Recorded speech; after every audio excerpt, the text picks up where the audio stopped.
नमस्कार, capital talk में आपका स्वागत है। मैं हूं स्वतंत्र जैन। हम बात कर रहे हैं एचडीएफसी लिमिटेड और एचडीएफसी बैंक के मर्जर पर।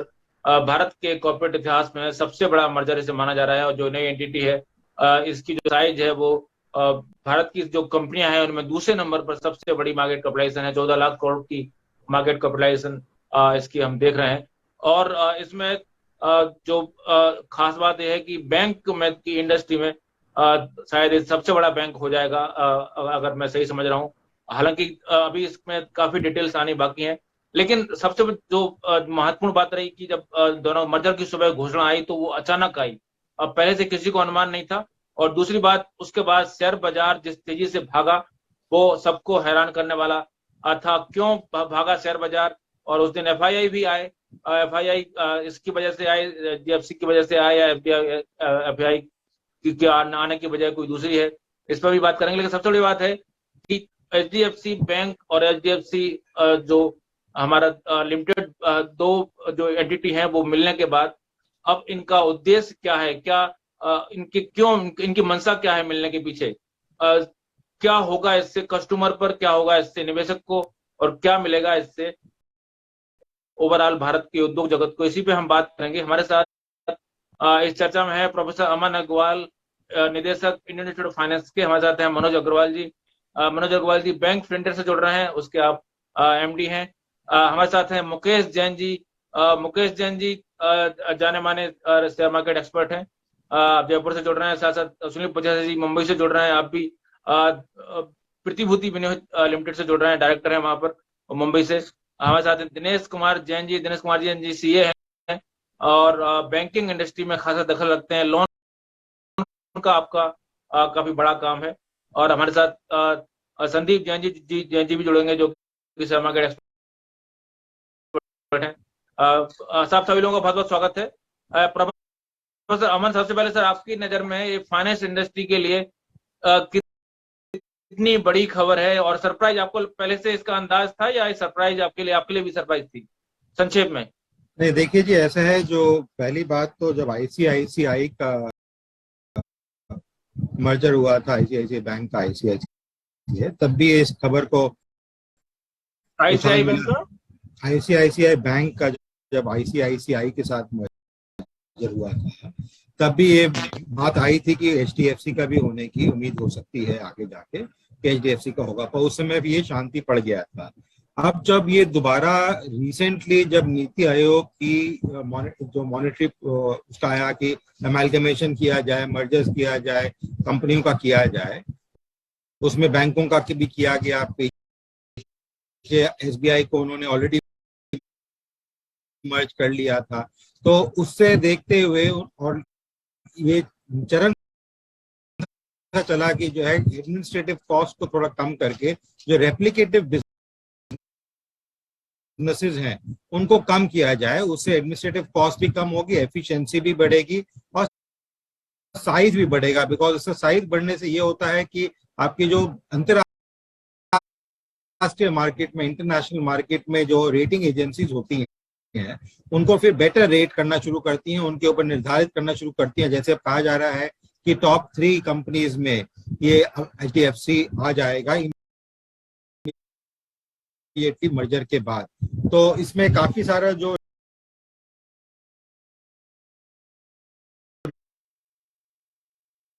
रिटेल, टॉप 2 में टॉप 2 और टॉप 3? टॉप 3 अभी क्लियर नहीं है, जब तक नहीं होता है उसमें बड़ी सारी चीजें होती हैं। सिर्फ ये इनके अनाउंस करने से बात नहीं बनती है। इसमें आरबीआई का भी रोल आएगा, इसमें कंपटीशन कमीशन ऑफ इंडिया का भी रोल आएगा, वहां से भी इनको अप्रूवल लेनी जरूरी होती है। जहां तक अभी तक न्यूज आई है उसमें कहीं पे भी कंपटीशन कमीशन ऑफ इंडिया के अप्रूवल की बात नहीं हुई है, क्योंकि मार्केट सिंक्रोनाइज करती है, कंपटीशन कम होता है। तो इसलिए कंपटीशन कमीशन ऑफ इंडिया कोई भी मर्जर होता है, ऑल दो सरकारी, एक तरीके से सरकारी इंस्टीट्यूशन है जो एचडीएफसी है, और उसके अंदर एकदम से उसको किया जा रहा है। सरकारी इंस्टीट्यूशन किस तरह से सर?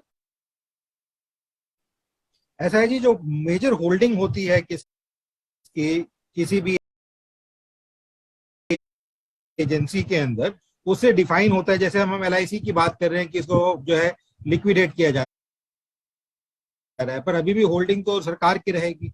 HDFC जो है वो ज्यादातर जो है होल्डिंग उसकी सरकारी और सरकारी इंस्टीट्यूशंस की होल्डिंग है, प्राइवेट इंडिविजुअल्स की होल्डिंग HDFC के अंदर कितना नहीं है। कितना परसेंट? संदीप जी, मुकेश जी बता पाएंगे कितना परसेंट होल्डिंग है सरकार की इसमें? इसका डायरेक्ट अभी बिकॉज क्लियर नहीं आया हुआ है, जो मनोज एक्चुअली मनोज जी, आपके पास आइडिया है सर बैंकिंग HDFC बैंक में और दोनों में कितना नहीं, सरकार की होल्डिंग होगी? होल्डिंग का आइडिया नहीं है, लेकिन अमन जी जिस तरह कह रहे हैं, डायरेक्ट होल्डिंग होती है और इनडायरेक्ट होल्डिंग होती है। अभी LIC के थ्रू होल्डिंग है एग्जाम्पल, तो उसको आप किस तरह काउंट करें थोड़ा डिफिकल्ट। ये एंटिटी है, इनको सरकारी माना जाए, क्योंकि ये सबसे बड़े प्राइवेट क्षेत्र के बैंक माने जाते हैं। अगर इनको सरकारी कहेंगे तो फिर सरकारी बैंक कौन से है? नहीं, ये सरकारी नहीं है सर, ये प्राइवेट है। दीपक पारेख एंड फैमिली जो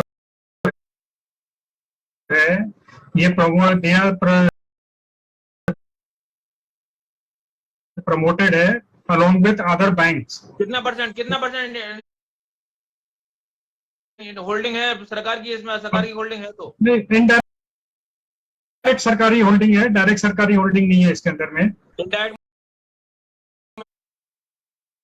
मतलब कैसे? इनडायरेक्ट मतलब या तो LIC है, स्टेट बैंक है, या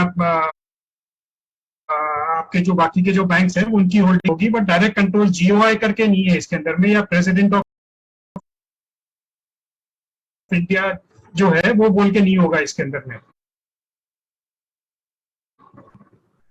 अच्छा, हाँ, देखिए जी, जो HDFC है, हाउसिंग डेवलपमेंट फाइनेंस कॉर्पोरेशन जो है, जिसने HDFC बैंक को पैदा किया था, होल्डिंग होती है। जब हम कहते हैं कि एक तरीके से सरकारी, मतलब ये नहीं है कि गवर्नमेंट ऑफ इंडिया, जैसे LIC में गवर्नमेंट ऑफ इंडिया की होल्डिंग है डायरेक्टली, पर काफी सारी चीजों में अलग अलग इंस्टीट्यूशंस होती हैं सरकार की जिनकी होल्डिंग काफी ज्यादा हो जाती है। तो कहने के लिए वो प्राइवेट हैं, जो प्राइवेट स्ट्रक्चर किया जाता है। मैं बैंक की अभी नहीं बात कर रहा, मैं HDFC as financial corporation institution की बात कर रहा हूं, जिसने पैदा किया था HDFC बैंक को। तो वहां पे जो होल्डिंग है सरकार के, मतलब डायरेक्ट सरकार ना हो तो अलग अलग एजेंसीज होती हैं, कंपनीज होती हैं जो उसमें होल्ड कर रही होती हैं। जब वो होल्ड कर रही होती है तो एक तरीके से जो होल्ड है डायरेक्टली, तो वो सरकार का जो है, बिकॉज जो उसके चेयरमैन है जो रिपोर्ट कर रहे हैं, जो बोर्ड मेंबर्स हैं वो चेयरमैन को रिपोर्ट कर रहे हैं, वो चेयरमैन सरकार को रिपोर्ट कर रहे हैं। तो नेचुरली इनडायरेक्टली सरकार की होल्डिंग हो जाती है, जिसे हम होल्डिंग कंपनीज कहते हैं। जैसे एक कंपनी मल्टीपल कंपनियां फैलाता है, तो इस तरीके से जो होल्डिंग होती है, इसको देखते हुए मैं उस होल्डिंग की बात कर रहा था कि जो वो होल्डिंग है, वो स्ट्रक्चर है, वो देखना एग्जैक्टली कितना बैठेगा, चाहे सरकार की तरफ से। और लोग जानते हैं कि ज्यादातर सरकारी कंपनियों की होल्डिंग है, इसलिए जो चाहे सेबी हो, चाहे वो RBI हो, चाहे वो CCI हो, कॉम्पिटिशन कमीशन ऑफ इंडिया हो, उनकी जो है एकदम से नेगेटिव अप्रोच नहीं रहती है किसी भी एक्टिविटी की तरफ, बिकॉज उनको मालूम है कि ऊपर से इन्होंने अप्रूवल बोर्ड से अप्रूवल लेके, अलग अलग महकमों से अप्रूवल लेके फिर आगे ये कदम उठाया होगा। ये ऐसा नहीं है कि किसी कंपनी ने बैठ के, जैसे फ्यूचर या अमेजॉन एकदम से एग्रीमेंट कर लेते हैं, ऐसे एग्रीमेंट इन्होंने कर लिया हो। इसलिए उनका जो एक दायित्व है, एक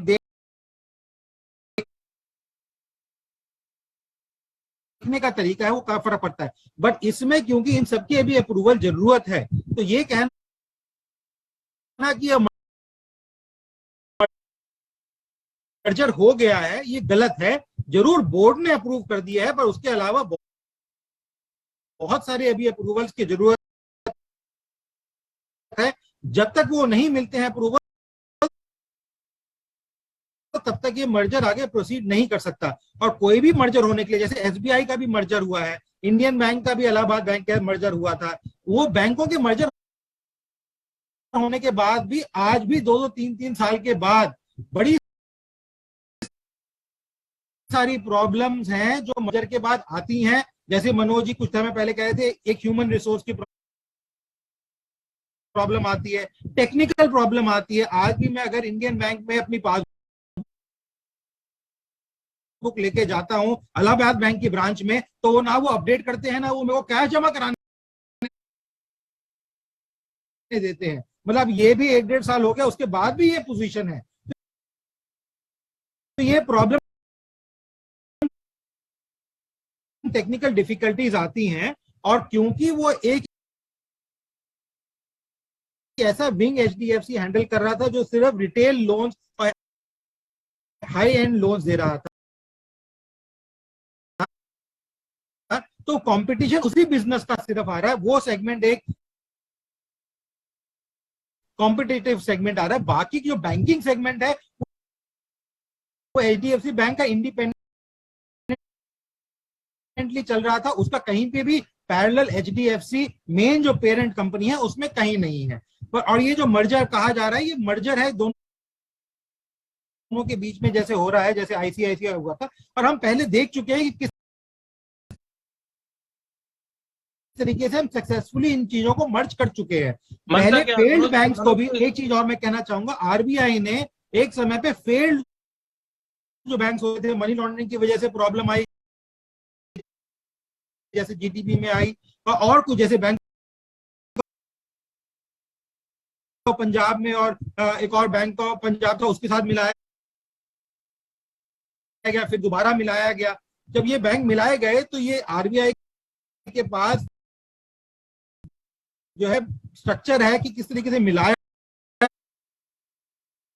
जाए ताकि कंज्यूमर को, एक इंडिविजुअल को किसी भी तरीके का लॉस ना हो सके और मार्केट वैल्यू भी स्टेबल रह सके। तो इस चीज का पिछले 20-22 सालों में हमारे को बहुत अच्छा तजुर्बा है, तो इसलिए कोई नुकसान नहीं है इसके अंदर। पर जो एग्रीगेशन की सरकार बात कर रही है, वो अब हमें दिखाई देता हुआ नजर आ रहा है कि बड़ी बड़ी संस्थाओं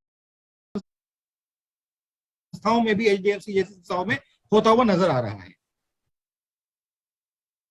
जी मनोज जी, आपकी नजर में सर मंशा क्या है मर्जर के पीछे, मुख्य मंशा? मुख्य फायदा जो दोनों ऑर्गेनाइजेशंस को, वो तो ऑब्वियसली मार्केट ग्रोथ का है, बिजनेस बढ़ाएंगे दोनों का। दोनों बैंक्स, दोनों ऑर्गेनाइजेशन की अपनी अपनी लिमिटेशंस थी। एचडीएफसी लिमिटेड था, वो प्रोडक्ट फोकस था। एचडीएफसी बैंक था, वो कस्टमर फोकस था।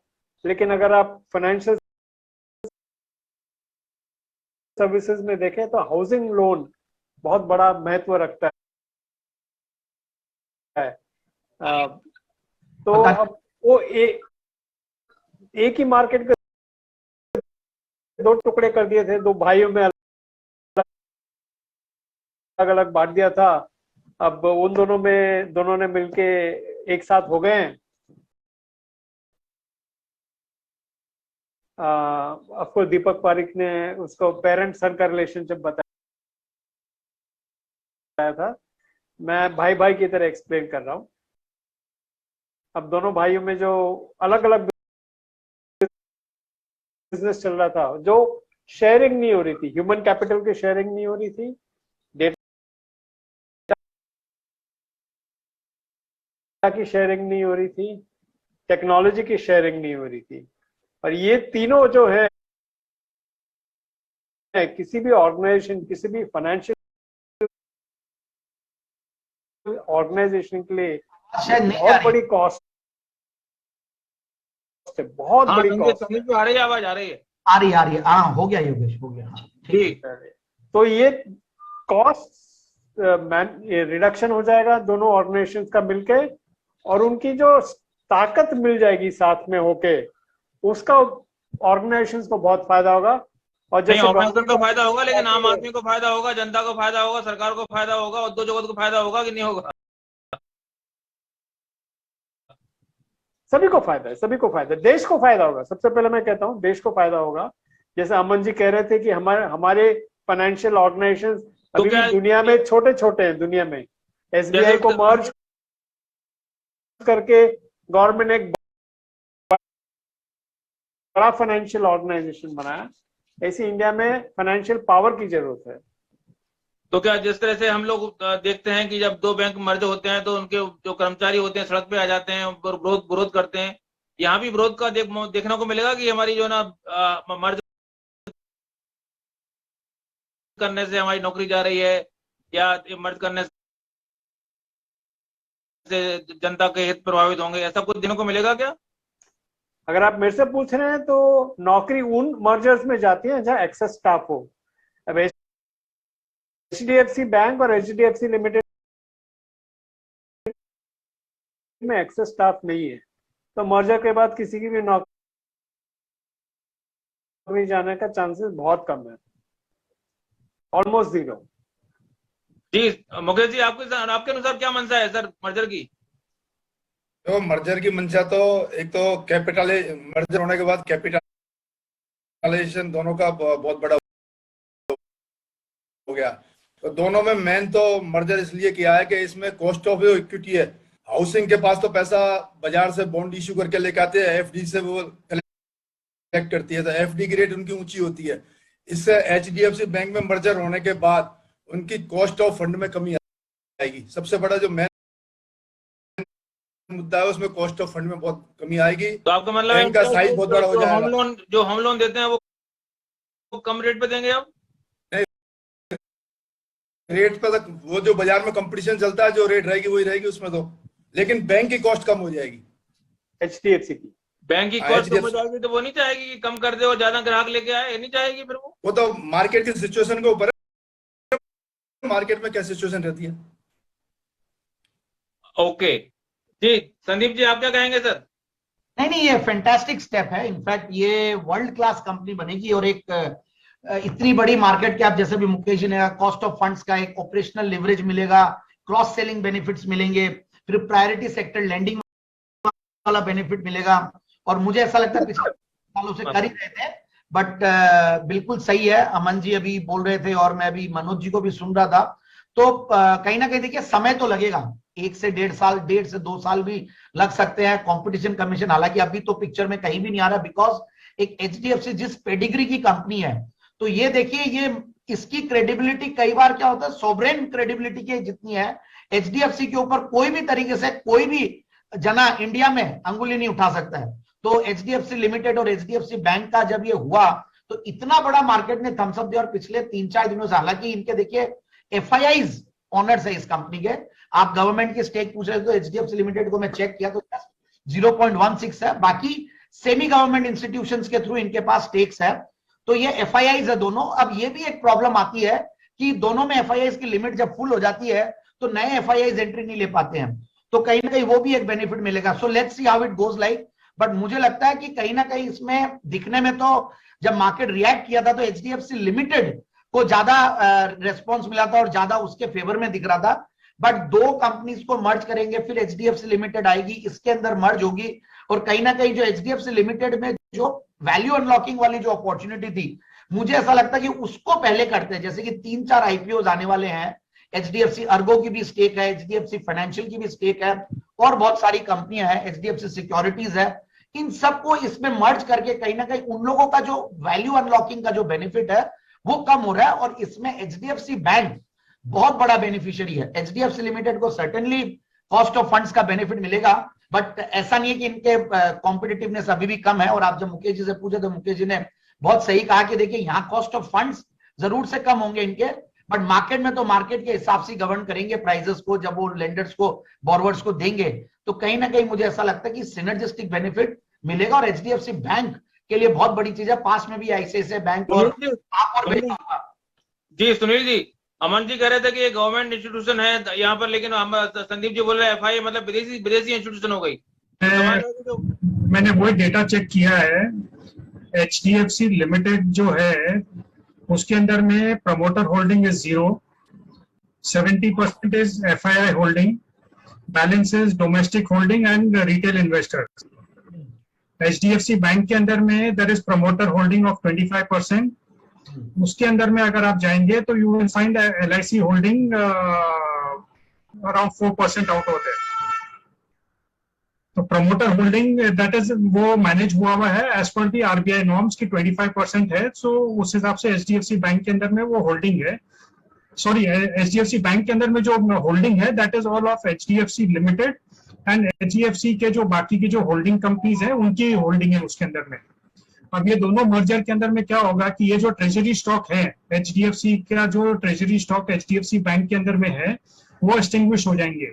वो एक्सटिंग्विश होंगे तो उतना एक स्कोप बन जाएगा FIIs को एंट्री लेने के लिए। इसीलिए आपने देखा कि जिस दिन जैसे ही ये बाजार में न्यूज आई कि ये दोनों मर्ज हो रहे हैं तो एकदम से स्पर्ट हुआ एंड वॉल्यूम के साथ में काम हुआ है, क्योंकि FIIs को एक विंडो मिल गया कि ये दोनों मर्ज एंटाइटी के अंदर में अपनी होल्डिंग बढ़ाने के लिए। तो एज सच अगर देखेंगे तो प्रमोटर होल्डिंग HDFC के अंदर में it is FIIs, HDFC bank के अंदर में it is HDFC who is holding 26% and वो 26% के अंदर में HDFC limited and HDFC hold की जो एक दो होल्डिंग कंपनीज है वो मिला के 26% होल्ड करती है। और HDFC के अंदर में around 4% is held by LIC। ठीक है, मतलब मेजरली ये मतलब FII की संस्था है। FII की संस्था है, ये दोनों जो है FII की संस्था है जिसमें ये हर क्वार्टर के अंदर में हर बार ये इशू बना रहता है कि ये इसकी विंडो कब ओपन होगी एंड RBI बोलता है जी अभी परमिशन नहीं है, हम एक्सटेंड नहीं कर सकते हैं, क्योंकि अगेन उनको पार्लियामेंट में जाके अप्रूवल लेना पड़ता है for increasing the FII holding. तो इसका मतलब ये माना जाए कि जो कल FII की एंट्री हुई है बड़ी मात्रा में वो इसका HDFC बैंक के मर्जर के कारण हुई है। हाँ, ये उसके कारण ही इंडिकेशन है ये, बट ये अभी डेटा अभी तक क्लियर नहीं आया कि एक्चुअली बेचा किसने है एंड खरीदा किसने है, क्योंकि अभी तक ये विंडो ओपन नहीं है। इस बारे में कितना FII आया और किसके कहाँ पे आया, क्योंकि ये ब्लॉक डील्स कहीं पे भी रिपोर्ट हुई नहीं, कहीं पे भी ब्लॉक डील्स रिपोर्ट नहीं हुई है। इसका मतलब है कि इट इज ऑल मतलब आप समझिए म्यूचुअल फंड ने बेचा या कोई FII ने बेच दिया, जिसको लगा कि ये एकदम से 500-600 रुपए 10% 15% बढ़ गए हैं तो अपॉर्चुनिटी है, एक बार प्रॉफिट बुक कर लो, क्योंकि मर्जर में अभी टाइम आना, रिकॉर्ड डेट जब आएगी तब की बात है। तब तक तो बाजार के अंदर में तो हो सकता है 1 राउंड 2 राउंड के प्रॉफिट बुकिंग भी हो जाए। लेकिन आज जो हुई है वो प्रॉफिट बुकिंग है। वो आज जो हुआ, जो गिरावट रही, मतलब आज हम जो बात कर रहे हैं 5 तारीख, प्रॉफिट बुकिंग है ना सब, क्योंकि अभी तक मर्जर तो अभी ठीक है आपने अनाउंस किया है, बट इफेक्टिवली जब रिकॉर्ड डेट अनाउंस होगी तब जाके आपको एक्चुअली इसका इन्फ्लोज दिखेंगे कि कौन इसको परचेज कर रहा है।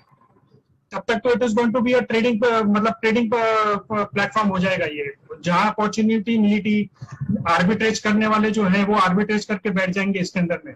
अब इसके अंदर में जो म्यूचुअल फंड्स हैं, FIIs हैं जो आर्बिट्रेज का काम करते हैं, वो लोग अपना आर्बिट्रेज बिठा के बैठ जाएंगे कैश एंड फ्यूचर के बीच में।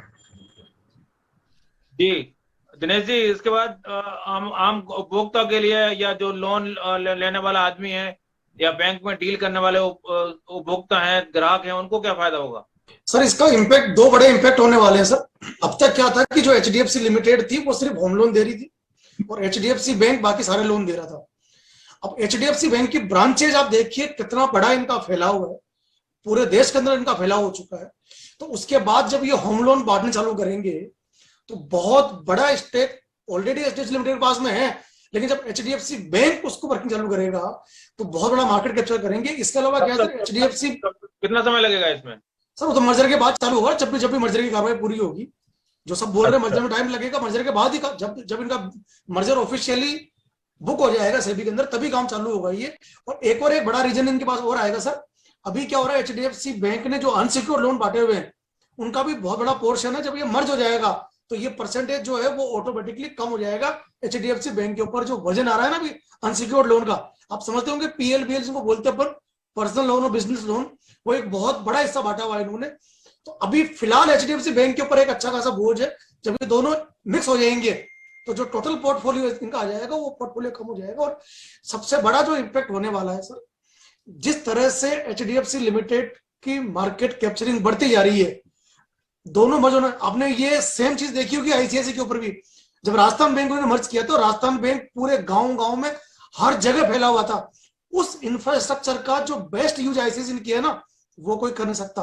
तो यही यूज एचडीएफसी लिमिटेड करेगी एचडीएफसी बैंक के इंफ्रास्ट्रक्चर का, क्योंकि एचडीएफसी बैंक का इंफ्रास्ट्रक्चर बहुत भयंकर फैला हुआ, और मेरे ख्याल से ऐसा कोई छोटा छोटा गांव भी नहीं बचा। आपका मतलब है मर्जर से एचडीएफसी लिमिटेड को ज्यादा फायदा होगा? सर दोनों एक ही हो जाएगी उसके बाद तो हम इसको ये तो काउंट कर नहीं सकते ना। आप तो जब हम मर्जर की बात कर रहे हैं तो दोनों एक होगी। जो सब ये बोल रहे हैं कि दोनों के बाद में दोनों का कैपिटलाइजेशन बढ़ेगा। हाँ सुनील जी, हाँ सर स्वतंत्र जी। सुनील जी क्या कह रहे हैं, बताएं। हाँ नहीं, जैन साहब जो बता रहे हैं एकदम सही बता रहे हैं। देखिए एचडीएफसी बैंक के अंदर में एक बहुत बड़ा पोर्शन अनसिक्योर्ड लोन्स का है जो मार्केट को कैप्चर करके बैठा हुआ था। तो मेरे हिसाब से ये एक रीजन भी हो सकता है कि एचडीएफसी को इसके अंदर में मर्ज किया जा रहा है। सेकंड रीजन ये है, एचडीएफसी बैंक का जो है ऑल इंडिया बेसिस पे अराउंड 6,300 ब्रांचेस हैं और which is spread around 3,000 cities. HDFC limited जो है ये इससे पहले है, और एचडीएफसी लिमिटेड जो है ये छोटे छोटे गांव, कस्बे, rural, semi rural and urban areas के, मतलब अर्बन में उतना बड़ा प्ले नहीं है जितना इनका semi urban, rural and deep inside pockets के अंदर में, गांव के अंदर में इनकी जो छोटी छोटी ब्रांचेस हैं वो खुली भी है। उसका बेनिफिट अभी एचडीएफसी बैंक को मिलेगा ये कि वहां पे जो रीच है आज की तारीख में, वो रीच खाली स्टेट बैंक की है। इंडिया में अगर आप देखेंगे that reach is there only with State Bank. अब ये मर्जर होने के बाद में एचडीएफसी बैंक को एक लिवरेज मिलेगा for going inside, and government की जो योजना है। क्या एसबीआई से बड़ा हो जाएगा मर्जर के बाद? नहीं, इमीडिएटली तो नहीं होगा सर, बट ये एक एकदम आप समझ लीजिए एट पार वाला लेवल पे आ जाएगा, एंड वो कम से कम 2 से 3 साल लगेंगे उसको मतलब रिजल्ट्स दिखने के लिए। स्वतंत्र जी एक चीज और आएगी इसके अंदर। आप देखिए एचडीएफसी लिमिटेड केवल होम लोन दे रही है और इधर ये मोर्टगेज अनसिक्योर्ड सारा दे रहे होंगे, तो यहाँ पर जो डेलिक्वेंसी रेशियो होगा वो एचडीएफसी बैंक का ज्यादा होगा in comparison to HDFC limited, क्योंकि जनरली होम लोन्स का डिफॉल्ट अगर आप कंपेयर करें हिंदुस्तान में तो वो बहुत लेसर साइड के अंदर है। ज्यादा डिफॉल्ट मिलेंगे आपको अनसिक्योर्ड के अंदर, ज्यादा डिफॉल्ट मिलेंगे आपको जो बाकी जो बड़े जो मॉर्गेज लोन दे रखे हैं वहां पर, क्योंकि वहां पर जो प्रॉपर्टी वैल्यू जिसको एलटीवी बोलते हैं, LT ratio, loan to value, जो सिक्योरिटी रेशियो होता है वो कंपेरेटिवली कम होता है और वो ज्यादा होगा लिमिटेड के पास में। जब ये दोनों मिक्स, सर ये बहुत बड़ा, इसको हम कह सकते हैं कि बहुत बड़ा माइंड गेम है ये। जब ये दोनों मिक्स हो जाएंगे तो एक दूसरे की कमियों को ढाकेंगे और आगे बढ़ेंगे। मतलब इससे ये भी चीजें होंगी कि हमको चलेगा नहीं मालूम कि यार ये जो शॉर्ट कमिंग थी वो इसकी शॉर्ट कमिंग को वो दबाएगा और उसकी शॉर्ट कमिंग को ये दबाएगा और दोनों उभर के बाहर निकलेंगे। जी तो फिलहाल चर्चा वक्त है ब्रेक का। ब्रेक वाले लौटेंगे बात करेंगे शेयर बाजार पर इसका क्या असर आने वाला है, निवेशकों के लिए इसके क्या संदेश है। कहीं मत जाइए, लौटते हैं छोटे से ब्रेक के बाद।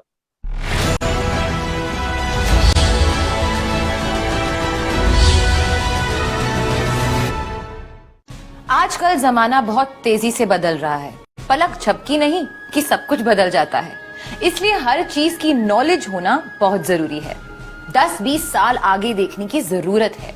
मैं कहूँ तो फ्यूचर स्मार्ट होना जरूरी है, वरना ये जो टाइम है ना ये हाथ से निकल जाएगा। सबसे आगे रहना है तो एवरेज नॉलेज से कुछ हासिल नहीं होगा। कल क्या होगा उसकी तैयारी आज ही करनी पड़ेगी। स्मार्ट रीडर बनना पड़ेगा, इसलिए फ्यूचर का स्विच ऑन करो, पत्रिका पढ़ो, जहां आपको मिलेगी हर विषय की वो सब नॉलेज जो आपको हमेशा रखेगी अपडेट आने वाले वक्त के लिए। क्योंकि अब पीछे मुड़कर देखने का वक्त तो गया। पत्रिका आपको बताता है कि हर जानकारी को नॉलेज में कैसे बदला जाता है, क्योंकि जानकारी का सही इस्तेमाल ही बुद्धिमानी है। जिंदगी में आगे बढ़ने के लिए कल की नब्ज पर आज ही हाथ रखना पड़ता है। तो पढ़िए वो सब विषय जो होंगे कल की दुनिया का हिस्सा, जैसे artificial intelligence, automation, blockchain, metaverse और क्लाइमेट चेंज। सीधी सी बात, सबसे पहले जानो और सबसे आगे रहो।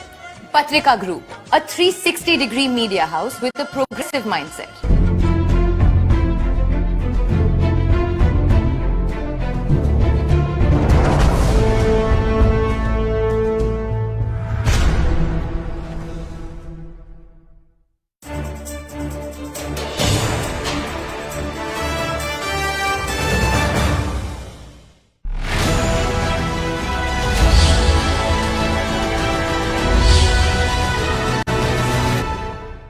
ब्रेक के बाद आपका स्वागत है। हम बात कर रहे थे कि शेयर बाजार के लिए, निवेशकों के लिए खास संदेश क्या है।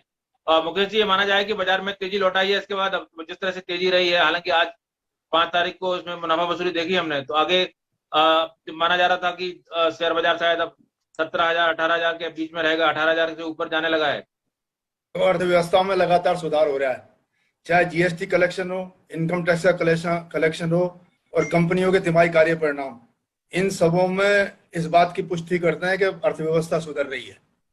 जहां तक इस मर्जर की बात है, मर्जर के बाद कॉस्ट ऑफ इक्विटी फंड में कमी आई, कॉस्ट ऑफ फंड में कमी आ जाएगी।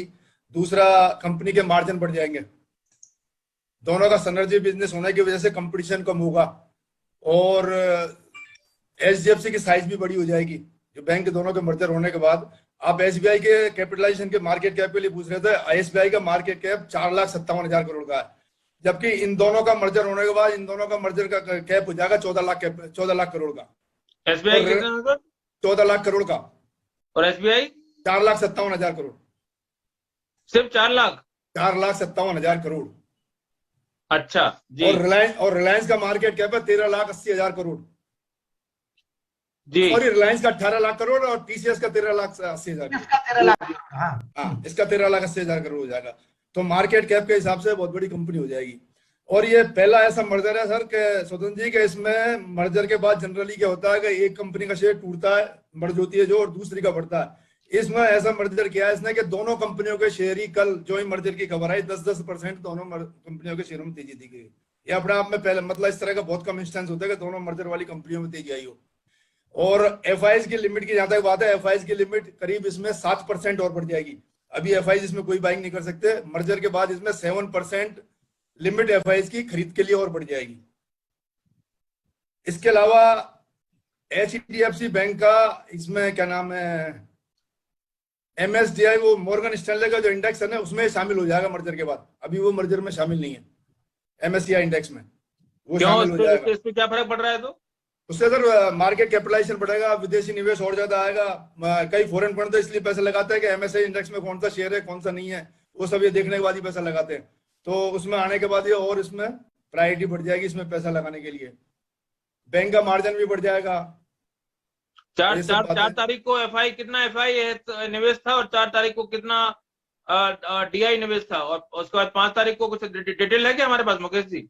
वो डिटेल 5 तारीख की जहां तक बात है, 5 तारीख को करीब एफआईज का तो 1200 करोड़ के आजू बाजू था और डीआई का 1650 करोड़ का था। 5 तारीख का मतलब आज, 5 तारीख मतलब आज का कि 4 का? नहीं, आज तो 6 है सर।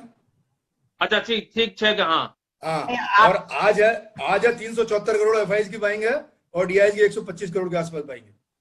अच्छा, मतलब एफआई लौटा है मान लिया जाए? हाँ, एफआई बिल्कुल निश्चित रूप से पिछले जो 3-4 दिनों में जो बाजार में जान फूकी है, वो कल ये एचडीएफसी के मर्जर के बाद नए सिरे से जाना है मार्केट में। लेकिन सुनील जी मुस्कुरा रहे हैं। सुनील जी, आपकी मुस्कुराहट का राज क्या है? सर, एक दिन की चाल नहीं है, ग्लोबल इवेंट एक दिखा दीजिए आप, यहाँ पे फिर 1000, 1200, 1500, 2000 रुपए की माइनस का फिगर आ जाएगा यहाँ पे। सुनील जी, पिछले 2 महीने की लगातार सेलिंग थी एफआईज की 2 लाख करोड़ रुपए की, और इंडेक्स टूटा सिर्फ 1000। आप देखो भारतीय शेयर मार्केट कितना मजबूत है, रिटेल इन्वेस्टमेंट कितना आ रहा है, एसआईपी वगैरह कितनी हो रही है। 2 लाख करोड़ की सेलिंग को इंडियन शेयर मार्केट एब्जॉर्ब कर गया। बहुत महत्वपूर्ण बात है। संदीप जी, कुछ कहेंगे आप? बिल्कुल, देखिए मुकेश जी ने जो बात कही है बहुत बढ़िया बात कही है। देखिए एफआईआईज इतने दिनों से सेलिंग में थे और पिछले 4-5 दिनों से बाइंग में आए हैं, और वहां पे देखिए माहौल कैसा बना है। और इस बार जो रिटेल इन्वेस्टर्स है, जो इंडिया के एचएनआई इन्वेस्टर्स है, अल्ट्रा एचएनआई इन्वेस्टर्स है, दूसरे जो एसेट क्लासेस की वजह इंडिया में इक्विटी है और कैपिटल मार्केट्स में जो पैसे लग रहे हैं, उसका बहुत बड़ा बेनिफिट देखने को मिल रहा है। और मुझे नहीं लगता कि ये जो तेजी है वो इतनी जल्दी फिजल आउट होगी, क्योंकि इंडिया एक स्वीट स्पॉट पे है। इंडिया चाइना +1 हो गया, रशिया +1 हो गया है, और अगर इमर्जिंग इकोनॉमीज में देखें तो अगर पैसा लगाना है तो इंडिया इटसेल्फ एसेट क्लास। और शुरुआत में मुकेश जी ने एक बात कही थी, आप डायरेक्ट टैक्सेस के फिगर्स, इनडायरेक्ट टैक्सेस के फिगर्स, और अभी एडवांस टैक्स के नंबर्स आने वाले हैं, फिर क्वार्टरली नंबर्स आएंगे। हालांकि इन्फ्लेशन, और मैं मानता हूं कि इन्फ्लेशन का बहुत बड़ा इंपैक्ट आएगा, जो कि इस क्वार्टर के रिजल्ट्स में तो नहीं, आगे आने वाले दिनों में आएगा, बट फिर भी देखते हैं। सो ओवरऑल इंडिया में जो फार्मा कंपनीज है या जो आईटी कंपनीज है, या जो ऑयल एंड गैस वाली कंपनियां जिनको अगर क्रूड ऑयल से बहुत ज्यादा इंपैक्ट या पॉजिटिव बेनिफिट ही मिलता है तो उन कंपनियों का वेटेज भी ज्यादा है बैंक्स को। सो ओवरऑल देखते हैं क्या होता है, बट मुझे ऐसा लगता है कि डाउनसाइड रिस्क कम है, रिस्क रिवॉर्ड रेशियो मार्केट में बेहतर हो गया है। 16,500 से लेकर 17,100 200 एक अच्छा सपोर्ट है, ऊपर सर्टेनली 18,200 को रेजिस्टेंस फेस कर रहा है। देखते हैं किस तरीके से मार्केट चलता है, but mid cap small cap में मुझे लगता है कि बहुत बढ़िया तेजी आनी चाहिए और कहीं ना कहीं यहाँ पे आप बाय ऑन डिक्लाइंस की रणनीति अपनाएं क्वालिटी स्टॉक्स में। संदीप जी, पिछले दिनों आपसे बात की थी तब आप कह रहे थे कि 18,000 के ऊपर बाजार जाना बहुत मुश्किल होगा। अचानक आप पॉजिटिव, काफी पॉजिटिव दिख रहे हैं। अचानक आप 18,000 के ऊपर गया भी नहीं, और उस टाइम पे यूक्रेन और रशिया की जो क्राइसिस है उसकी क्लैरिटी आना जरूरी होती है। उसके साथ मैंने एक डिस्क्लेमर भी ये दिया था कि आपको रशिया यूक्रेन की क्राइसिस के ऊपर नजरें बनी हुई रहेगी, और 18,000 अभी भी 100 ही गया है, और अब देखते हैं कि आगे और क्या होता है। बट फिर भी मुझे लगता है कि मिड कैप स्मॉल कैप या फिर ये जो फिगर्स आ रहे हैं और जो रिजम्पशन इंडेक्स है एनबीआरआई जो है वो सब कुछ बहुत बढ़िया हो रहा है। So let's see, we are bullish. Sandeep ji, Ukraine और रशिया तो अभी बरकरार है, क्या होगा क्या नहीं होगा? हाँ बिल्कुल है, और बरकरार भी इस लेवल पे है कि ईश्वर मालिक है कि क्योंकि आज जेलेंस्की का जो आज उसका जो स्टेटमेंट है तो स्टेटमेंट वो खतरनाक है। उसने कहा है कि अब कोई शांति वार्ता करनी ही नहीं है। रशिया को उसका बदला लेंगे। वो बदला का क्या सेंस है, किस सेंस से बदला? हालांकि उनकी कैपेसिटी दिख नहीं रही, लेकिन प्रोफेसर अमन आप क्या कह रहे हैं? मैंने तो ये भी पढ़ा कि जो है ना रसिया युद्ध जीत चुका है। रसिया को चाहिए था ये बफर जोन क्रिएट करना, वो बफर जोन बना चुका है, और अब उसके लिए जो है ना उसने ज्यादा कुछ करना नहीं है, बस अब वो वापसी लेगा, बफर जोन बना के कीव को यूक्रेन को 2 भागों में बांट देगा। देखिए जी, ये कहना कि रशिया जीत गया या यूक्रेन जीत गया, ये मुश्किल है इस समय कि कौन जीता है कौन हारा है। इन एनी केस दोनों ही देशों को नुकसान भी हुआ है और कुछ फायदे भी हुए हैं। जहां तक नुकसान की बात है, मानहानि का नुकसान सबसे ज्यादा यूक्रेन को हुआ है। उधर रशिया को जो है, जो रिलेशनशिप्स है, ट्रेड रिलेशनशिप्स हैं, बेनिफिट्स होने चाहिए थे, उसमें नुकसान हुआ। इधर जो फायदे होने थे, यूक्रेन को एक जो इंटरनेशनल एक्सेप्टेबिलिटी और अब जो पैसा उनके पास आएगा वो आने को उम्मीद है कि आएगा, ह्यूमैनिटेरियन ग्रांट्स भी आएंगी। उधर रशिया को जो है अपना बल चेक करने का मौका मिला कि उसके पास कहाँ तक किसी चीज को स्ट्रेच कर सकता है। जहां तक उसका स्टॉक मार्केट के ऊपर है, हिंदुस्तान के स्टॉक मार्केट में ना रशिया का इन्वॉल्वमेंट है ना यूक्रेन का इन्वॉल्वमेंट है। मैं अपनी क्लास पढ़ाता हूँ कैपिटल मार्केट्स में, उसमें ही समझाता हूँ कि एक सेंटिमेंटल वैल्यू होती है, उस सेंटिमेंटल वैल्यू की वजह से इम्पैक्ट होता है, वो अलग चीज होती है। एक डायरेक्ट लिंक जो होता है, जैसे हांगकांग शंघाई एक्सचेंज है या जापानीज निक्के एक्सचेंज है या न्यूयॉर्क स्टॉक एक्सचेंज है या लंदन स्टॉक एक्सचेंज है, जब इंटर एक्सचेंज कनेक्शन होते हैं या एक कोई इन्वेस्टर डायरेक्ट इन्वेस्ट कर सकता है, उस टाइप का बॉम्बे स्टॉक एक्सचेंज आज की डेट में भी, चाहे नेशनल स्टॉक एक्सचेंज ले, बॉम्बे स्टॉक एक्सचेंज ले, कोई भी इंटरनेशनल एक्सचेंज नहीं है, तो कोई भी अंतरराष्ट्रीय एजेंसी डायरेक्टली इसमें इन्वेस्ट नहीं कर सकती है। उसको एक अपनी इंडियन एंटिटी बनानी पड़ेगी, वही उसको इन्वेस्ट कर सकती है। इसलिए डायरेक्ट इंटरप्ले किसी का भी नहीं है, एक सेंटिमेंटल वैल्यू जरूर होती है। जहां तक एचडीएफसी और एचडीएफसी के पेरेंट का बॉडी का इसका मर्जर की बात है, आज शेयर कैप में बढ़ने की उम्मीद है, मार्केट कैप भी बढ़ने की उम्मीद है। शेयर में थोड़ा बहुत शुरू में उछाल भी देखने को मिलेगा, पर आगे जाके वो सेटल हो जाएगा, बिकॉज दोनों की मार्केट ज्यादातर कॉम्प्लीमेंट्री है। एचडीएफसी बैंक जिस सेगमेंट में एचडीएफसी फंक्शन कर रहा है, उस सेगमेंट में एचडीएफसी बैंक मेजरली फंक्शन नहीं कर रहा है। वो कस्टमर सेंट्रिक बैंक है। जो एचडीएफसी है उसका जो कस्टमर बेस है वो कंप्लीटली डिफरेंट है। वो एक large unsecured loans portfolio basis पे चल रहा है, वो काफी बड़े बड़े लोन देता है, एचडीएफसी बैंक बड़े छोटे छोटे लोन देता है। दोनों के मार्केट सेगमेंट जो है कॉम्प्लीमेंट्री है। एक दो हो सकता है छोटा मोटा ओवरलैप होता हो, कोई ओवरलैपिंग की प्रॉब्लम। अमन सर यहाँ मैं रोकूंगा प्लीज आपको सर। ऐसा नहीं सर, एचडीएफसी बैंक के जो लोन है सर, वो बिजनेस लोन जो सिक्योर्ड वाले लोन है, बहुत बिग टिकट साइज है सर। मैं अनसिक्योर्ड लोन नहीं अनसिक्योर्ड, लेकिन जो एचडीएफसी बैंक का जो बिजनेस है सर, विदाउट अनसिक्योर्ड अपनी जगह पे है, लेकिन जो सिक्योर्ड उनका बिजनेस है वो भी इतने बिग टिकट। मैं मना नहीं, तभी मैंने कहा कुछ ऐसी हैं जो इनके दोनों के बीच में है, बट इतना ज्यादा ओवरलैपिंग नहीं है। तो एक कॉम्प्लीमेंट्री मर्जर है, जो एक मर्जर हम जिसे कहते हैं फॉरवर्ड मर्जर होता है, सिमिलर स्ट्रक्चर्स में मर्जर होते हैं, उस टाइप का मर्जर नहीं है। इसमें काफी कॉम्प्लीमेंट्री एक्टिविटीज है दोनों बैंक और एचडीएफसी के अंदर। होल्डिंग में भी जैसे आप बात हो रही थी, मैं एक सेकंड और लूंगा स्वतंत्र जी। होल्डिंग के अंदर जो बात हो रही थी, इसमें क्लैरिटी इसलिए नहीं है क्योंकि जो इनकी इंडियन होल्डिंग है उसके अंदर सबसे ज्यादा मेजर होल्डिंग इनकी एचडीएफसी की है, जो इनडायरेक्ट फॉरेस्ट होल्डिंग है।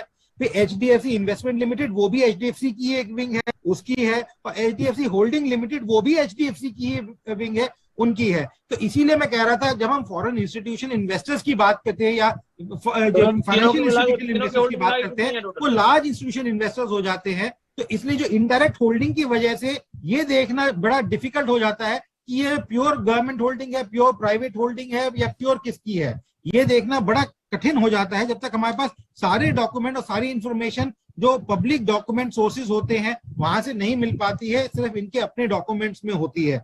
और अभी भी मैं ये कह रहा हूँ ये मर्जर अनाउंसमेंट है, आगे जाके सक्सेसफुल होगा, ये कोई दिक्कत की बात नहीं है, हिंदुस्तान के लिए अच्छा रहेगा, एडमिनिस्ट्रेटिव कॉस्ट कम होगी। बट ये मर्जर होगा या नहीं होगा, अभी इसमें RBI भी इन्वॉल्व होगा, SEBI भी इन्वॉल्व होगा और कॉम्पिटिशन कमीशन ऑफ इंडिया भी इन्वॉल्व होगा।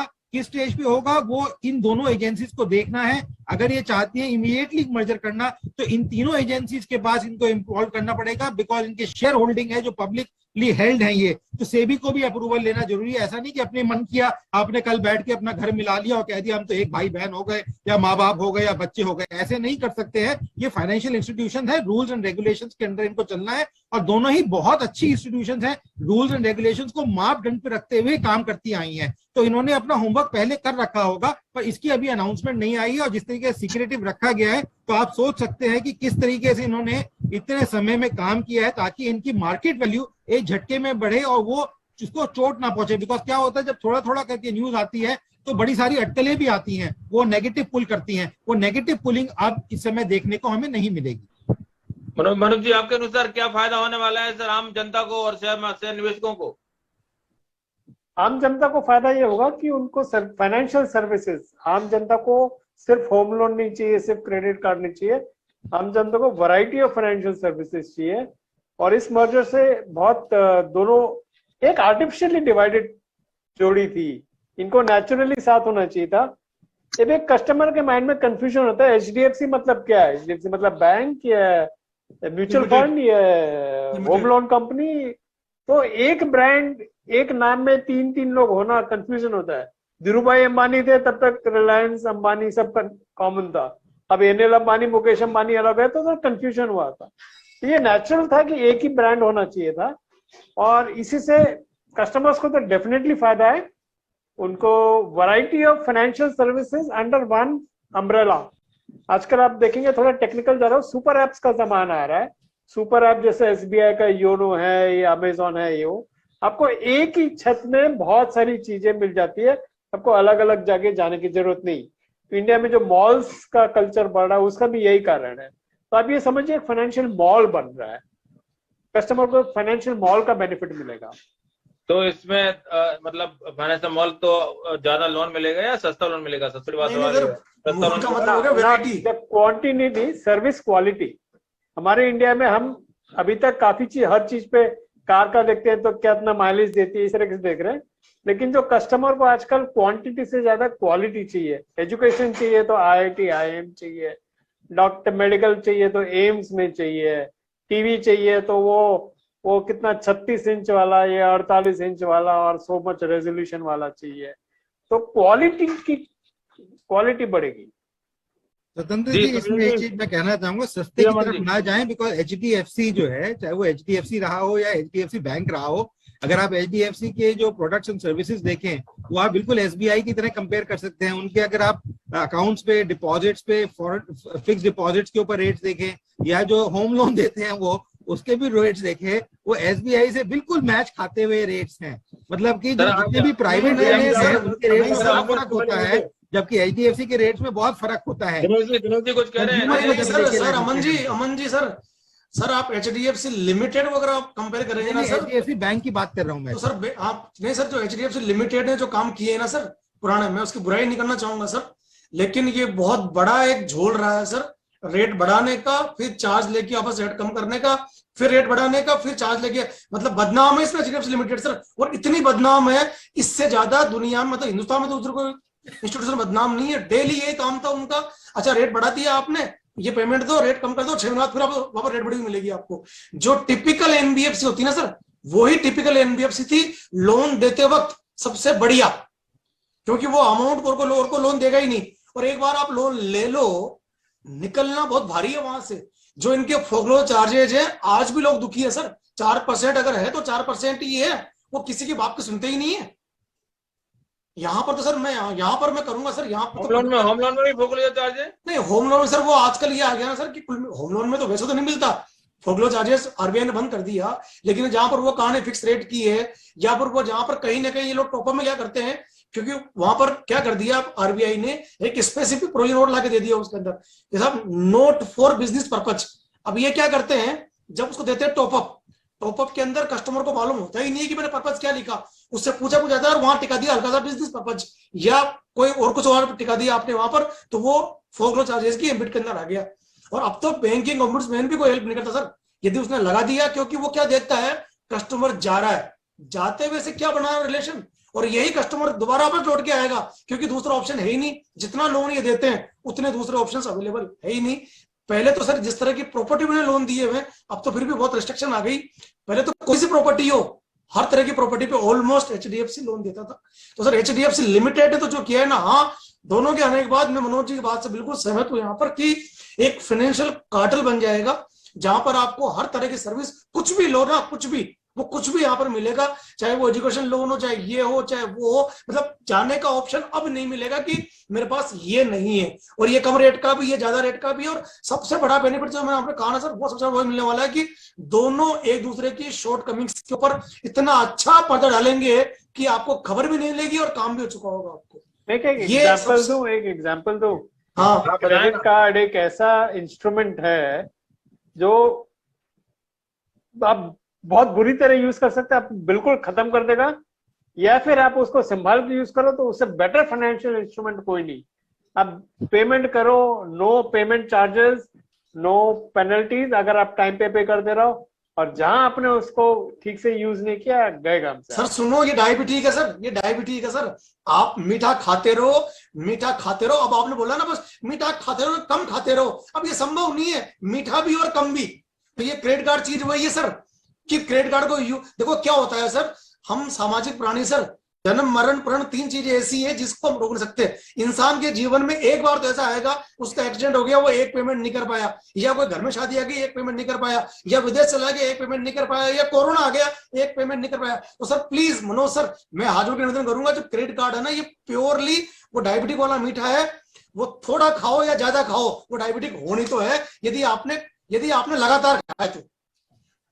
आपका कहना है कि एक बार भी मिस करने के बाद उसको आप कभी मतलब वो साइकिल शुरू हो जाती है, उसको कभी आप फुलफिल नहीं कर सकते?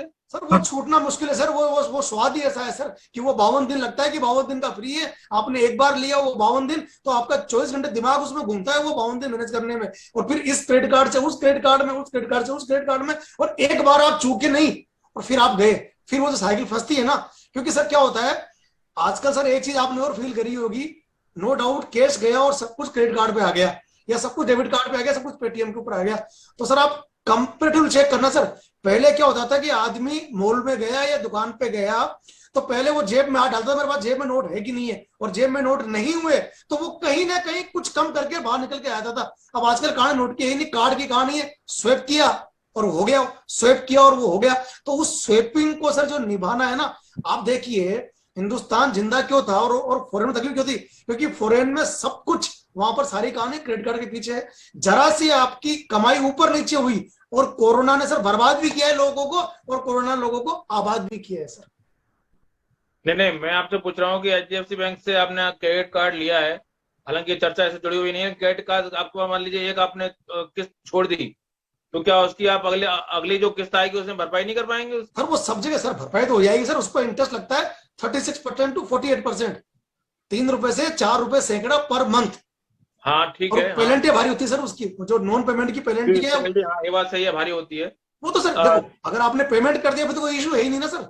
लेकिन जहां पर मैं ये मान रहा हूँ कि वो 52 दिन का एडजस्टमेंट चल रहा है ना, वहां पर प्रैक्टिकली वो पेमेंट अवेलेबल होता ही नहीं उस आदमी के पास में। सुनील जी हमारे पास समय कम बच रहा है, संक्षेप में बता पाए अगर कि निवेशकों के लिए इसमें क्या है, मतलब इस खबर के बाद निवेशकों के लिए, शेयर बाजार के लिए, संदीप जी कह रहे हैं कि अब शायद फिर से अच्छे दिन लौट आए हैं, ऐसे आप मान सकते हैं कि अब शेयर बाजार संभल चुका है, इस खबर के बाद से एफआई लौटेंगे और आगे भी बने रहेंगे? आपको लगता है बने रहेंगे सुनील जी? देखिए, पहली चीज है ये मर्जर को मेरे हिसाब से करीब 12 से 15 महीना का टाइम लगेगा। इन बिटवीन काफी अपॉर्चुनिटीज मिलेगी जब कोई इवेंट बेस होगा, लोकल इवेंट होगा, ग्लोबल इवेंट होगा, जिसमें ये दोनों स्टॉक जो है ये रिएक्ट करेंगे ऑन द नेगेटिव साइड। तो उस टाइम पे अपॉर्चुनिटी रहेगी कि अगर आपको लॉन्ग टर्म के लिए कोई स्टॉक अच्छा अगर पकड़ के बैठना है तो आप उसको लेके बैठ सकते हो। सेकेंडली, रिगार्डिंग दी बाजार की FII आ रही है नहीं आ रही है, ये 1-2 दिन की है। जब तक ये वॉर का सिनारियो जब तक क्लियर नहीं होता है तब तक FIIs कोई आने वाली नहीं है यहाँ पे, क्योंकि अपने इंडिया के आस पड़ोस में अगर आप देखेंगे कंट्रीज है उनकी इकोनॉमिक कंडीशंस बहुत खराब है। आज अपने भी जो है अपनी कोई बहुत अच्छी नहीं है। आज 120 रुपया पेट्रोल हो गया है। आप पेट्रोल पंप पे जाइए, आज भी लाइन लगती है। पता नहीं आदमी कहाँ वो पेट्रोल भरा के लेके जाता है, कहाँ यूज कर रहा है वो उसको, एंड कौन सी जेब से भरपाई कर रहा है वो भी नहीं मालूम है। बिल्कुल इसी मुद्दे पे जोड़ दें आपको कि श्रीलंका की अगर करेंसी में देखें तो ये पेट्रोल, भारत का पेट्रोल बनता है 460 रुपए लीटर, क्योंकि श्रीलंका की 1 रुपया, भारत का 1 रुपया श्रीलंका के 4 रुपए बराबर है। यार सर, आप ये मानिए ठीक है वो 400 रुपया नहीं पहुंचेगा, बट 170-180 तक पहुंच जाएंगे। जो स्पीड से अपने 80 पैसे बढ़ा रहे हैं ना रोज के, वो आप अप्रैल एंड तक आप मान के चलिए 140-50 तक पहुंच जाएंगे अपने। नहीं, आपको लगता है पहुंचाएंगे ऐसा? बिल्कुल पहुंच जाएंगे साहब। अमन जी, गवर्नमेंट देखिए 25 रुपया इन्होंने बल्क परचेज बोलती है स्टेट करेगी, स्टेट बोलती है सेंटर करेगी। अब दोनों आपस के अंदर में बोलते हैं जी मैं मेरी जेब क्यों काटूं, पब्लिक दे रही है लेते जाओ। जिस दिन पब्लिक रोड पे आएगी उस दिन बोलेंगे ठीक है हमने वैट 5% कम कर दिया, एक्साइज 5% कम कर दिया। आदमी आएंगे ताली बजाएंगे, बोले वाह क्या गवर्नमेंट है, देखो कुछ तो कम कर दिया। सिलेंडर 600 रुपए थे जब गवर्नमेंट आई थी, आज 1200 रुपए हो गए। तो आप सोचिए जो गवर्नमेंट ने सबको बोला। देखिए 25 रुपया इन्होंने बढ़ाया है बल्क परचेज के ऊपर, तो इसका मतलब 80 पैसा करके 25 तक तो बढ़ाना ही है इसको। पहली बात समझिए, ये मोटी मोटी बातें फाइनेंस के अंदर सब समझते हैं। 25 रुपया बढ़ाने का मतलब ये हम जो 80 पैसे की बात कर रहे हैं ना, हम उसकी चिंता कर रहे हैं, वो चिंता करने की जिक्र नहीं है। ये जो 25 रुपया इन्होंने बल्क पे बढ़ाया था वो सबसे बड़ा दुखित है, बिकॉज वो जो बढ़ा है उससे हमारा जो रिटेल के अंदर बढ़ाई होगी, खाने के पदार्थों में बढ़ाई होगी, दवाइयों में बढ़ाई होगी, और चीजों में जो बढ़ाई होगी वो बढ़ाई कभी कम नहीं हो सकती है। ये 80 पैसा तो रिवर्स लग सकता है गियर, और उसको 5 रुपए 10 रुपए कम करके कम भी कर सकते हैं आगे जाके, बट वो जो 25 रुपए बढ़ाया है इन्होंने वो कभी आगे जाके कम नहीं होगा। ये कोई चिंता की बात है आपके लिए? महंगाई बढ़ेगी, महंगाई का शेयर बाजार के लिए, निवेशकों के लिए क्या संदेश है?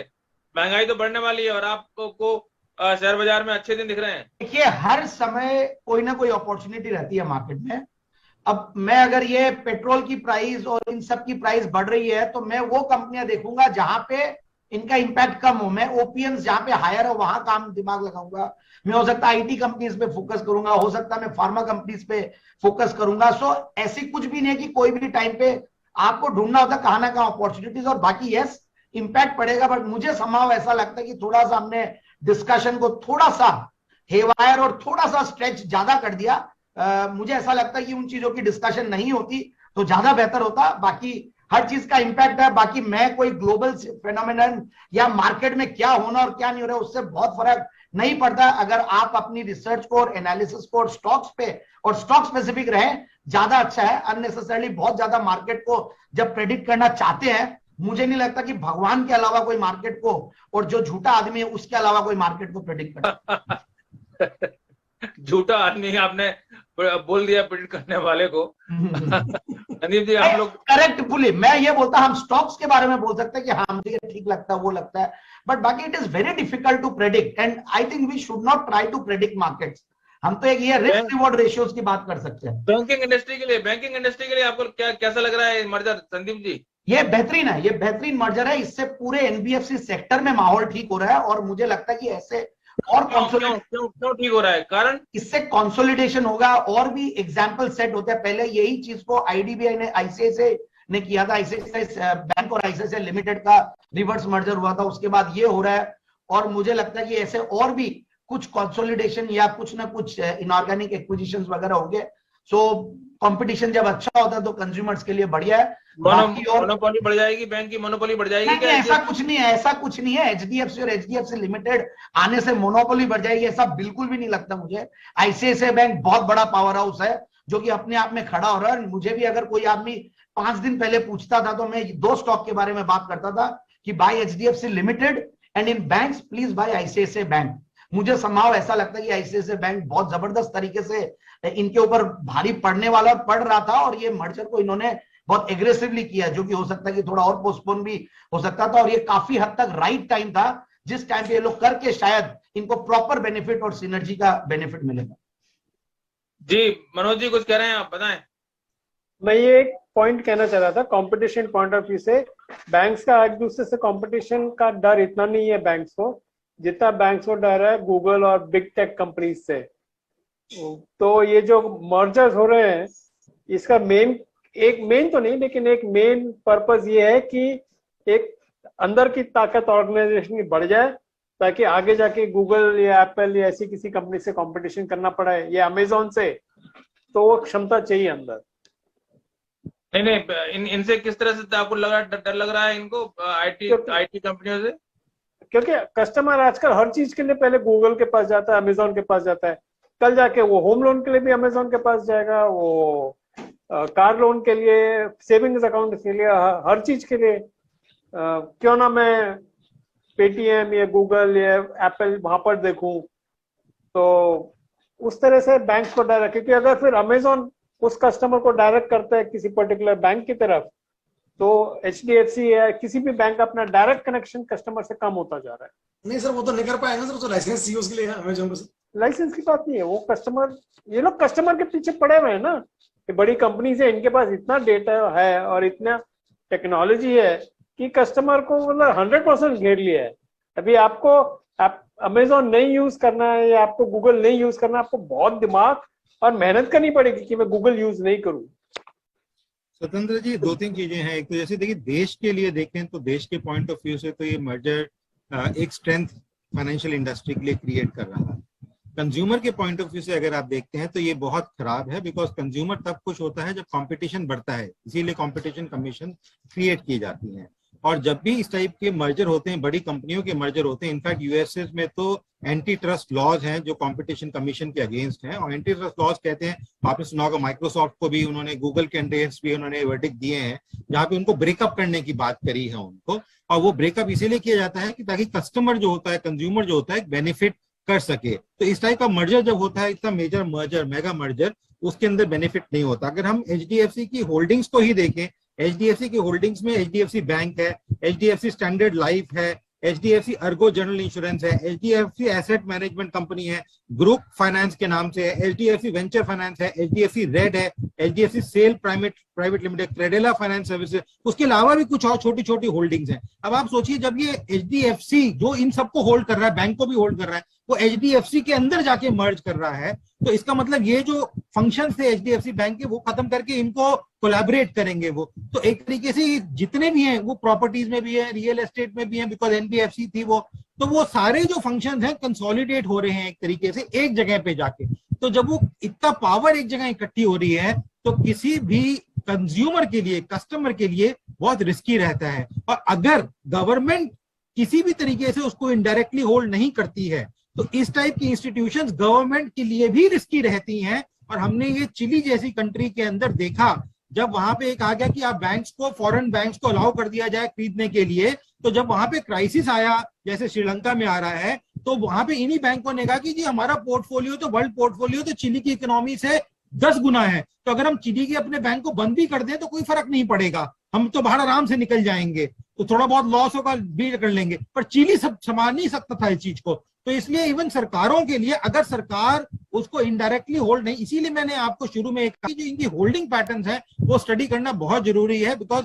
अगर सरकार उसको होल्ड नहीं कर रही है तो इस तरह के जो कंग्लोमरेट्स होते हैं, जो मर्ज होते हैं, वो फाइनेंशियल इंडस्ट्री के लिए और सरकार के लिए भी आगे जाके दुखदाई हो सकते हैं। पर क्योंकि इस केस में हम देख रहे हैं कि इनडायरेक्ट होल्डिंग है, तो वो हमें इतना डर नहीं लगता है। बट कंज्यूमर को, जैसे दिनेश जी भी कह रहे थे, डिसबेनिफिट होने की उम्मीद हो सकती है, और वो डिसबेनिफिट हमें आगे आस्ते आस्ते दिखेंगे, बिकॉज ऑलरेडी एचडीएफसी बैंक जो है जो पेरेंट बनेगा अल्टीमेटली, वो ऐसे बिहेव कर रहा है जैसे एसबीआई बिहेव करता है। एसबीआई को मैच नहीं कर सकता, बिकॉज जो 95% ट्रांजैक्शंस हैं हिंदुस्तान की, इंक्लूडिंग गवर्नमेंट ट्रांजैक्शंस, वो एसबीआई के थ्रू रूट करती हैं। कोई भी बैंक हो वो एसबीआई के थ्रू रूट करता है। हिंदुस्तान में स्ट्रक्चर है आरबीआई, फिर एसबीआई और फिर बाकी बैंक, जबकि है एसबीआई एक जैसा ही, पर जो रूटिंग स्ट्रक्चर है फाइनेंशियल मूवमेंट का वो है आरबीआई, एसबीआई और फिर बाकी बैंक्स। तो इसलिए जो स्ट्रक्चर है, इस वजह से आरबीआई की डोमिनेंस पोजीशन हमेशा बनी रहेगी। पर एचडीएफसी इतना स्ट्रांग होके, पर यही देखना है कि किस तरीके से कल जाके ये सुविधा लोगों को दे सकता है। और जैसे मनोज ने कहा, ये जो कंपटीशन आ रहा है, बिकॉज जैसे गूगल भी कह रहा है, फेसबुक भी कह रहा है मैं अपना बैंक खोलना चाहता हूँ, गूगल भी कह रहा है मैं करना चाहता हूँ फाइनेंशियल के अंदर, अगर वो करते हैं तो उसको चैलेंज देने के लिए हमें बड़े बड़े हाथी चाहिए। पर अगर कंज्यूमर को देखना है तो हमें छोटे छोटे हाथी चाहिए।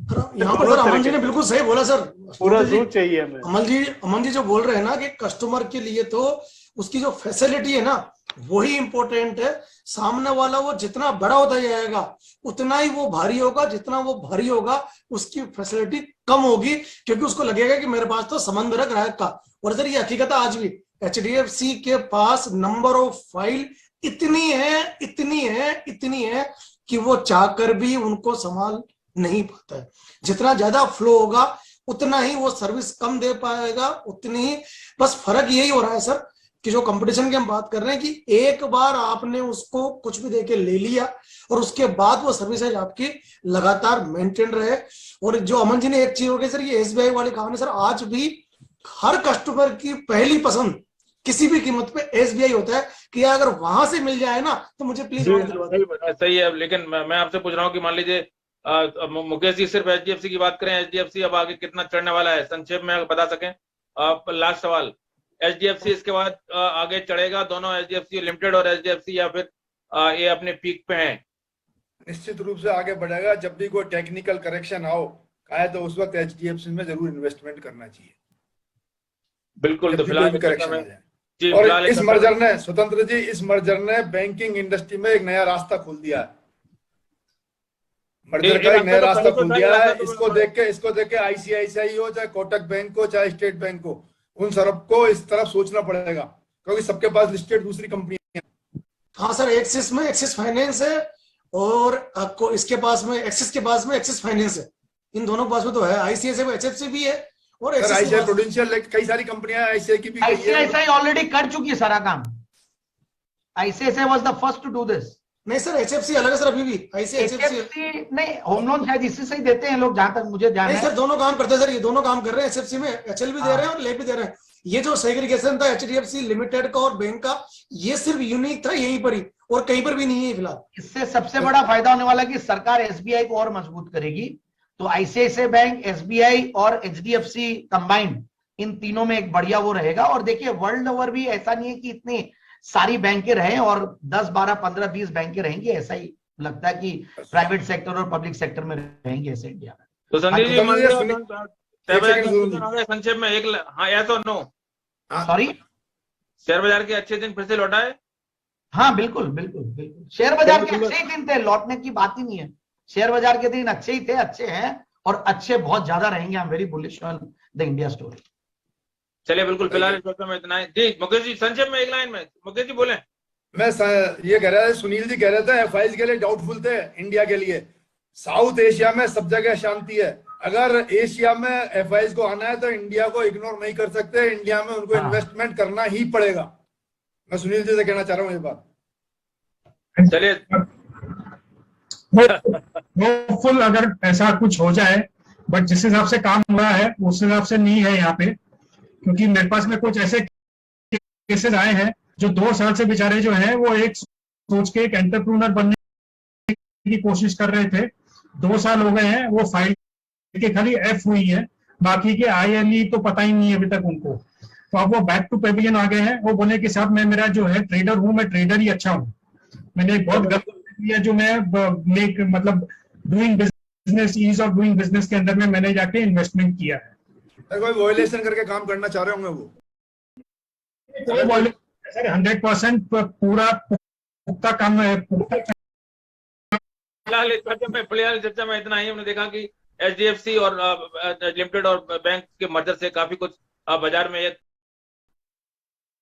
हरियाली लौटी। उम्मीद करना चाहिए कि जो अच्छे दिन हैं वो स्थायी रहें और निवेशकों को भी इससे लाभ मिले और उपभोक्ताओं को भी लाभ मिले बैंक के। सभी लोग चर्चा में जुड़े बहुत बहुत धन्यवाद। नमस्कार। आप देखते रहिए बतकरी। नमस्कार।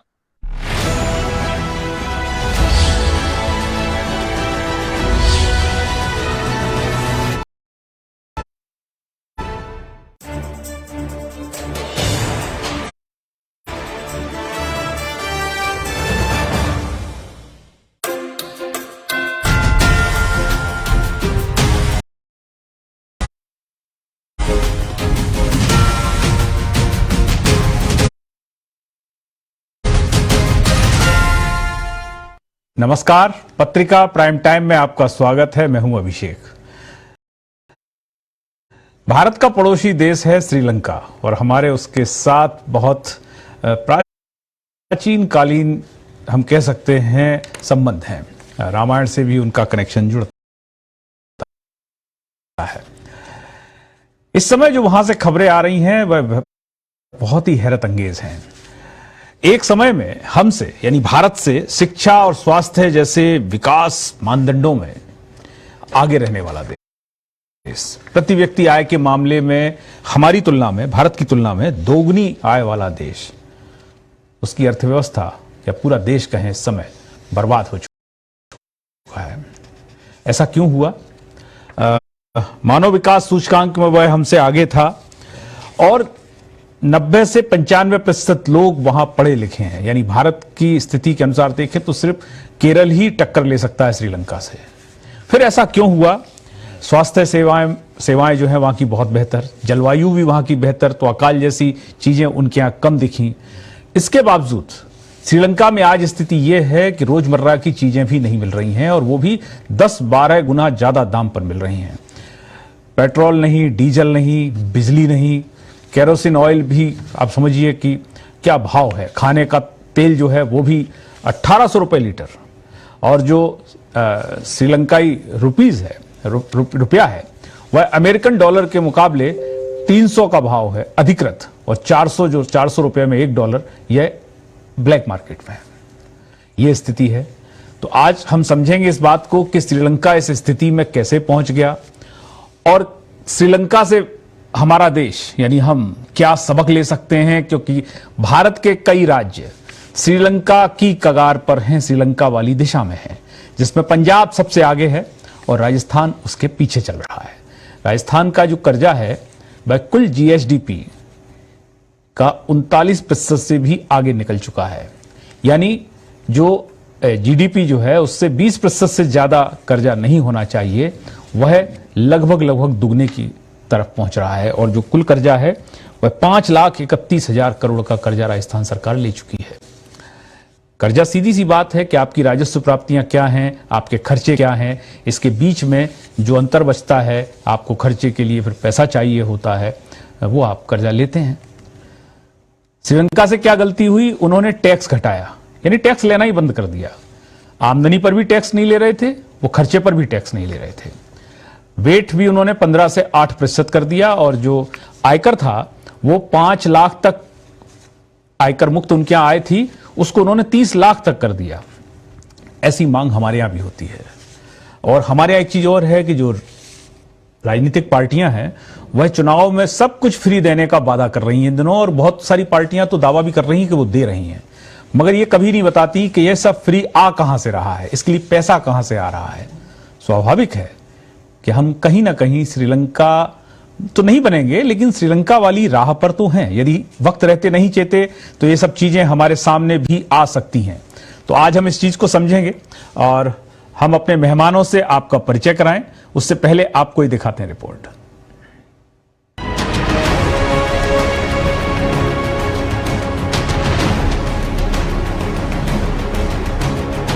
पहले सत्ता में आने के लिए लोक लुभावन घोषणाएं करो, सत्ता में आते ही इन्हें पूरा करने के लिए कर्ज का बंदोबस्त करो और कर्ज के बोझ तले दबने पर आर्थिक बदहाली का सामना करो। पड़ोसी देश पाकिस्तान और श्रीलंका में इसी आर्थिक बदहाली ने सियासी संकट खड़ा कर दिया है।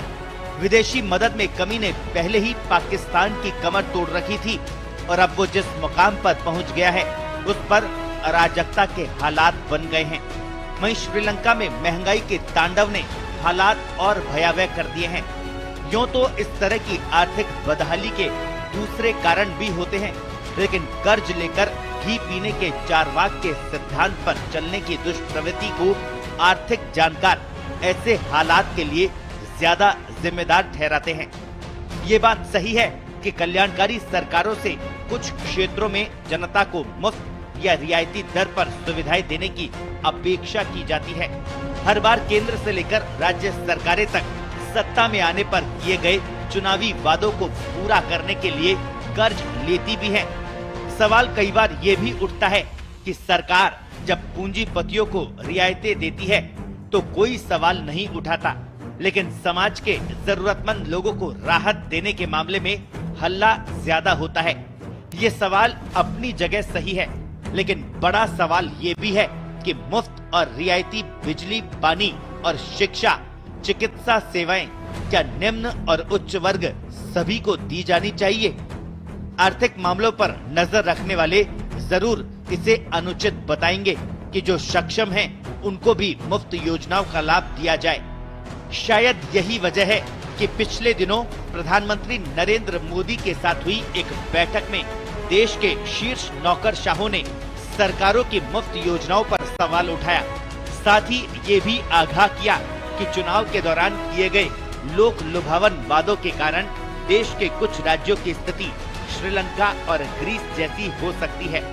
ये बात सही भी है, सरकार की ओर से दी जाने वाली मुफ्त या रियायती सेवाओं के कारण फर्क अंततः सरकारी खजाने पर ही पड़ता है। कभी कोई सरकार इस बात का बंदोबस्त नहीं करती कि वह अपने चुनावी वादों पर अमल करने के लिए धन का बंदोबस्त कहां से करेगी। बहरहाल सवाल सिर्फ चुनावी वादों का ही नहीं, बल्कि चुनाव आते देखकर होने वाली मनमानी घोषणाओं का भी है, जिन्हें कर्ज के जंजाल में फंसे बिना पूरा होना मुश्किल ही लगता है। जनता द्वारा चुकाए गए करों से जुटाई गई रकम को इस तरह से लुटाकर राजकोष पर बोझ डालने का अधिकार किसी को नहीं मिलना चाहिए। स्पेशल रिपोर्ट, पत्रिका टीवी। तो आज की इस चर्चा में कि श्रीलंका की यह स्थिति क्यों बनी और भारत के लिए इसमें क्या सबक हैं, इस चर्चा को हम शुरू करें तो अपने मेहमानों से आपका परिचय करा दें। हमारे साथ प्रोफेसर राजेश कोठारी जी हैं, अर्थशास्त्री हैं। हमारे साथ प्रोफेसर एस.एस. सोमरा जी हैं, अर्थशास्त्री हैं। हमारे साथ इंदौर से वरिष्ठ पत्रकार डॉक्टर प्रकाश हिंदुस्तानी जी हैं और हमारे साथ हमारे सहयोगी वरिष्ठ पत्रकार हरीश पारासर जी हैं। सभी मेहमानों का बहुत बहुत स्वागत, अभिनंदन। हम सबसे पहले अर्थशास्त्रियों के पास चलेंगे, कोठारी साहब के पास चलते हैं। कोठारी साहब, श्रीलंका की यह स्थिति कैसे बनी? एक दिन में तो नहीं बनी, वहां सरकार भी है, सरकार को दिख भी रहा होगा, और जो मैं पढ़ पाया हूं उसमें ऐसा लग रहा है कि जरूरत से ज्यादा कर्ज ले लेना और जो नीतियां हैं वो कुछ गड़बड़। तो आप जरा समझाएं हमारे दर्शकों को कि इस हालात में कैसे पहुंच गया श्रीलंका। अभिषेक जी, कर्ज लेना बुरी बात नहीं है सर, ठीक है ना। जब आदमी पास साधन नहीं होते हैं और विकास की डिमांड या विकास की मांग अगर आपके सामने खड़ी हुई है, या तो आप विकास का वो जो परचम बंद कर दीजिए, विकास की बात करना बंद कर दीजिए। तो अगर आप चाहते हैं कि देश का विकास हो, रोड के संदर्भ में या हेल्थ के सेक्टर में या इंडस्ट्री सेक्टर में, तो आपको पैसा लेना पड़ता है। पर सवाल उठता है कि जो श्रीलंका में हुआ है, उन्होंने पैसा लिया पर पैसे को सही जगह निवेश नहीं करा। जो जानकारी मेरे पास में अवेलेबल है, उन्होंने उन प्रोजेक्ट में पैसा लगाया जिसकी जरूरत नहीं थी और बहुत दीर्घकालीन थे। तो ब्याज तो एक ऐसी चीज है जिसका मीटर 24/7 दिन रात चलता रहता है। तो सवाल उठता है कि आपने जिस पर्पज के लिए ब्याज दिया था, क्या वो प्रोजेक्ट आपके वायबल थे? ठीक है ना सर। सो हमारे देश में भी यही हालत हो रही है सर आज। हमारे देश में दो तरह की सरकारें ऋण लेती हैं, एक तो वो जिसको हम बोल सकते हैं जैसे पूंजीगत खर्चे करने के लिए, और दूसरे वो जो लोक लुभावन मांगों को पूरा करने के लिए। हमारे यहाँ जो लोक लुभावन बातों को पूरा करने के लिए, जिसमें मैं 2 रुपए किलो में चावल देना है या गेहूं देना है, इसके पीछे की अर्थव्यवस्था अगर हम समझें तो हमें लग रहा है कि हम भी एक किसी गहरे ऋण के कुएं में जाने वाले हैं। जी जी। सो तात्पर्य है कि सर किसी को इस बात से बिल्कुल ऑब्जेक्शन नहीं होता कि जो वास्तव में जरूरतमंद है, जिसकी क्रय शक्ति नहीं है, जो गांवों में है, जो वंचित है, आप उसको मदद करिए, बिल्कुल मदद करिए, इसमें कोई दो राय नहीं है। पर सवाल उठता है कि जो काम कर सकता है आप उसको काम नहीं दे रहे हैं सर, आप उसको बेसब्री पकड़ा रहे हैं। जी, हम आएंगे कोठारी साहब, हम आएंगे आपके पास। पहले हम श्रीलंका को समझ लें, फिर हम देश को समझेंगे कि वहां भी लोकतंत्र है, वहां भी सरकार है, वहां प्रतिपक्ष है, और इस सब के बावजूद वहां भी देखिए उनके जो आंकड़े हैं, चाहे पढ़ाई लिखाई के मामले में हो, मानव विकास सूचकांक के हो, स्वास्थ्य सेवाएं हो, उस मुल्क ने बहुत कुछ अच्छा किया और हमसे तो बेहतर ही कर रहा था। लेकिन गलती कहां हो गई कि वो अब सब इतिहास के गर्त में चीजें चली गई। हमारे साथ प्रोफेसर एस.एस. सोमरा जी हैं। सोमरा जी, आप क्या कारण पाते हैं कि श्रीलंका ये चूक कर बैठा?